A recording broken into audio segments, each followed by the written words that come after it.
Semua musnah, mengapa Indonesia selalu mulai dari nol?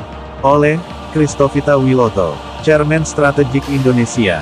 Pengantar strategis, pertanyaan yang tak terjawab. Kenapa semua yang hebat di negeri ini selalu lenyap? Kenapa peradaban yang megah di Indonesia, dari Kutai Kartanegara sampai Sriwijaya, dari Mataram sampai Majapahit, hilang begitu saja? Kenapa 350 tahun kemajuan Hindia Belanda yang luar biasa, termasuk tram listrik di Batavia, arsitektur kelas dunia, dan sistem pendidikan yang maju, musnah begitu saja? Apakah negeri ini dikutuk untuk selalu memulai dari nol?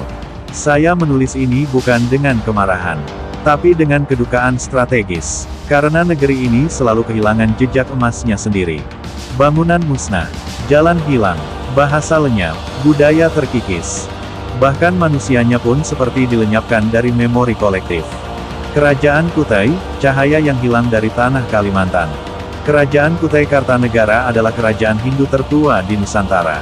Diperkirakan berdiri sejak abad keempat.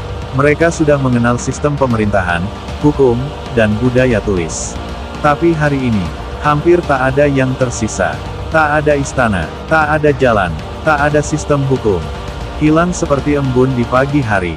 Mengapa bangsa ini tidak bisa mempertahankan sisa kejayaannya? Sriwijaya, pusat Buddha dunia yang dilupakan Indonesia. Sriwijaya pernah menjadi pusat pendidikan Buddha terbesar di dunia, bahkan mengalahkan Nalanda di India. Lautnya dijaga, pelayarannya menguasai Asia Tenggara, bahasanya halus dan terstruktur. Tapi kini, Palembang bahkan tidak dikenal sebagai bekas pusat intelektual dunia. Mengapa peradaban sebesar ini bisa menghilang? Apa memang tak ada generasi penerus yang bisa menjaga? Kerajaan Sunda dan Pakuan Pajajaran, hilang tanpa bekas. Pakuan Pajajaran, ibu kota kerajaan Sunda, pernah menjadi pusat keindahan dan kebajikan. Mereka memiliki struktur pemerintahan yang matang, kota yang rapi, dan bahasa Sunda yang indah. Tapi kini, bekas kotanya pun sulit ditemukan. Semuanya seperti dilenyapkan oleh waktu, atau mungkin oleh sejarah yang tak ingin dikenang. Kerajaan Mataram, antara megah dan pengkhianatan. Mataram Islam adalah simbol kekuatan Islam Nusantara. Dari Panembahan Senopati sampai Sultan Agung, kekuasaannya membentang. Tapi sejarah Mataram adalah sejarah perpecahan internal, antara ayah dan anak, antara darah dan kuasa. Hingga akhirnya Belanda masuk, dan Mataram pun terpecah menjadi Yogyakarta dan Surakarta. Hari ini, tak ada teknologi, tak ada hukum warisan, hanya budaya simbolik yang kadang justru dipolitisasi. Majapahit, simbol Indonesia yang dikhianati. Majapahit adalah kerajaan maritim terbesar dalam sejarah Asia Tenggara. Wilayahnya membentang dari Sumatera sampai Papua. Bahasa Kawi dan budaya Jawa kunonya adalah fondasi nasionalisme. Tapi pertanyaannya, mengapa semua itu hilang? Mengapa tak ada teknologi, sistem ekonomi, atau pendidikan yang diwariskan? Karena bangsa ini memang tak pernah mempersiapkan generasi. 350 tahun Hindia Belanda, kemajuan yang dimusnahkan. Batavia punya tram listrik sebelum Bangkok dan Tokyo. Ada kanal, arsitektur Eropa Timur, taman-taman kota, dan sekolah kelas dunia. Tapi semua itu dibakar dan dimusnahkan saat transisi kekuasaan. Kenapa? Karena Indonesia ingin merdeka dari segalanya, bahkan dari akal sehat. Yang dibangun 350 tahun oleh Belanda, dihancurkan dalam 35 hari oleh kebencian dan kebodohan. Timor Leste, jejak Indonesia yang dibakar. Saya pernah ke Timor Leste, yang dulu dibangun oleh Indonesia, jalan, sekolah, rumah sakit, semuanya hancur. Karena ketika Indonesia pergi, yang tertinggal hanyalah kemarahan dan bara api. Timor Leste adalah contoh tragis bagaimana investasi besar Indonesia musnah hanya karena dendam. Kenapa di Indonesia tak ada yang tahan lama? Jawabannya sederhana tapi menyakitkan. Karena bangsa ini tak punya sistem generasi. Tak ada pendidikan strategis. Tak ada pewarisan kepemimpinan. Tak ada etika kontinuitas. Setiap generasi merasa harus menghapus masa lalu untuk menegaskan jati diri barunya.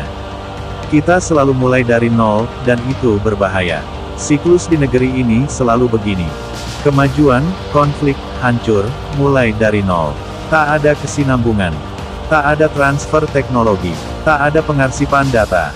Yang ada hanya perayaan sesaat dan penghapusan besar-besaran. Bangsa ini seperti komputer yang setiap ribut selalu diformat ulang. Apakah Atlantis benar-benar pernah ada di Nusantara? Beberapa teori menyebut bahwa Indonesia adalah bagian dari peradaban Atlantis.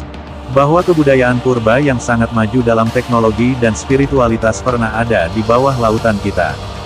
Kalau itu benar, maka kita adalah warisan dari peradaban tertua dan terhebat di dunia. Tapi kalau kita tak bisa menjaga jejak Majapahit, bagaimana bisa menjaga warisan Atlantis? Andai Atlantis masih ada, apa yang kita bisa pelajari? Jika Atlantis benar-benar ada, kita akan melihat bangunan anti gempa ribuan tahun sebelum Jepang melakukannya. Sistem pendidikan spiritual dan ilmiah sekaligus. Ekonomi berbasis energi terbarukan dan nilai kemanusiaan. Kebudayaan berbasis integritas, bukan pencitraan. Kita akan malu, karena kita telah kehilangan semuanya. Indonesia harus punya bangunan mental strategis. Indonesia tak bisa lagi hidup dengan mentalitas, bangun, hancur, bangun lagi. Kita butuh arsitektur strategis berkelanjutan, kepemimpinan yang bisa mendidik, bukan hanya memerintah. Sistem budaya yang membangun peradaban, bukan hanya merayakan simbol. Jejak digital sejarah dan blueprint pembangunan jangka 500 tahun. Strategi nasional, mulai dari memori, bukan nol. Mulai hari ini, Indonesia harus mulai dari memori, bukan dari nol. Bangun pusat dokumentasi kerajaan-kerajaan Nusantara. Rekonstruksi secara digital seluruh kota-kota tua seperti Majapahit, Sriwijaya, dan Batavia. Ajarkan di sekolah, bahwa kita pernah hebat, dan kita akan jadi hebat kembali. Karena tanpa memori, manusia hanyalah bayangan kosong yang berjalan dalam gelap. Pesan untuk generasi strategis Indonesia. Bangkitlah. Ingatlah bahwa Anda bukan generasi baru. Anda adalah kelanjutan dari kejayaan yang sangat besar. Anda adalah anak-anak Majapahit, keturunan Sriwijaya, pewaris Kutai, dan pelindung Atlantis. Jangan mulai dari nol. Mulailah dari memori, dari identitas, dari strategi, dan dari iman kepada Tuhan yang menciptakan bangsa ini dengan maksud yang besar. Yang hilang tidak untuk dilupakan, tapi untuk dibangkitkan kembali dalam bentuk yang lebih kuat, lebih dalam, lebih strategis. Christovita Wiloto.